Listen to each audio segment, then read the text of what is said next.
for nearly 28 years. My brother has used prison sick wards, in order to get himself to get treatment. We as a family have been forced to criminalise my brother. Because there is no mental health services in this country, we have to use protection orders and burden orders against the system where we should be using community care, health care and psychiatric care. That does not exist in Ireland. Our silence broke because my brother was very, very vulnerable. And so I identify more than just with the mental health. A social media campaign went viral against my brother during one of his breakdowns. He was clearly psychotic and mentally unwell, and people were videoing and recording him and making fun of him. He approached the car and frightened the family, and from there it went viral that he was a paedophile. Our family's address and hate was plastered across social media, and we were so frightened for his safety. My brother has never, ever, ever gone voluntarily into mental health services. We know that people who are mentally ill don't recognise the sickness, and so it's very difficult for them to get help. But we had to protest in the most extreme level of his psychosis for 4 days in the A&E, where they kept trying to send us away with a packet of pills. We were in fear for him being hurt, him hurting himself, or the psychosis causing some sort of harm to others. We were turned away because there is no beds and there is no services. The easiest way to get mental health services in Ireland is to show up to A&E yourself. And we still had to protest 4 days. And that's the easiest way. Many people ask people and families, why don't you get them help? Why don't you get them help? We have had to get them help and get barring orders and prison my brother. And one time he had to spend 3 years of his life on using sick wards. In COVID alone, it didn't end because my brother is still not getting full services. It's a stick and plaster. No one wants to get to the root of the problem, the root of the cause, or the environmental factors that are causing their mental breakdown. So in COVID alone, we had to use the prison services again and the hospital services twice. But the GP service, you're expected to get the GP service to call out. During COVID, this was impossible. But also changes were made to GP locum services. A GP will not call out your house out of hours unless the sick person gets on the phone. And the only sick person that's not going to get on the phone is somebody suffering with their mental health. So now they're being locked out of 24-hour GP service that the families need to get them sectioned and to get them help when it's at the worst. So when people ask, why don't you get them help? There is no help.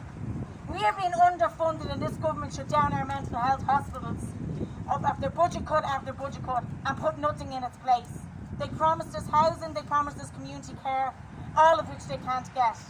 And people with mental health will be locked out of HAP, they will be locked out of housing, and then families, in order to access the help from Garda, we shouldn't be looking for help from Garda.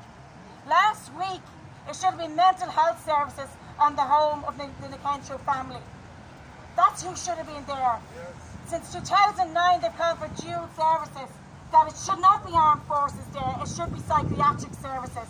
That psychiatric services should be happening within the police force. I spoke to a Garda sergeant throughout all of this happened to my brother, and he told me the majority, 90% of the cases and the call-outs is domestic violence and mental health. So why do we stand here with no mental health services being called out to our families, instead of being asked to criminalise our family members? It breaks our heart to have to press charges against illness, but the charge follows the person. And that's not right. And then in the future, their criminal record, which is due to the Mental Health Act, is then used against them. It is a disgrace. We should be entitled to health services without criminalising our families. And prison wards are not sick wards.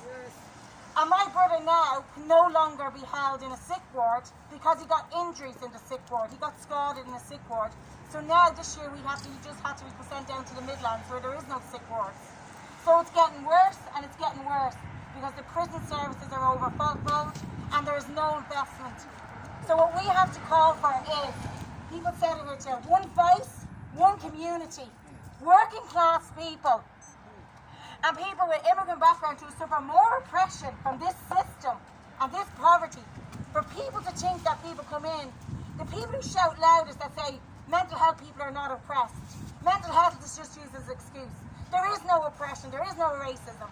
The people who shout the loudest are those who are causing it. It is systematic racism and it is systematic oppression of mental health sufferers. They force people. I want people in COVID now, I've listened to so many people saying I've lost my sense of identity, I'm not able to work. Well, that's what happens to people who flee the most horrific circumstances when they come to Ireland. We rob them of their identity, we rob them of their right to work, we rob them of their right to meaning to a daily life, and then we wonder why there's a mental health crisis suffering over and over again. And those who are most locked out of the mental health crisis is the youth. That's in a survey. And the latest survey called In Between is carried out on the youth. It's 1 in 3 people are suffering at the mental health. So George is not alone. And the mental health does not just affect our families, it affects our community. So we want justice for George and we want change. And I do not entrust guards investigating guards. We want going forward, we want this for George and we want change. We want elected people from the community, elected by their community, a representative of the community, a cross-section of the community to be investigating the guards. And if they're not doing their job, let them be recallable. If they're not holding the guards accountable, we recall them. That has to be important. Only the community can investigate the guards. The guards, if they are to be true peacekeepers, have to be made up of the community, of the parents. Right now we have state policing sent out to oppress the working class communities and the immigrant communities, and we need change. Thank you very much.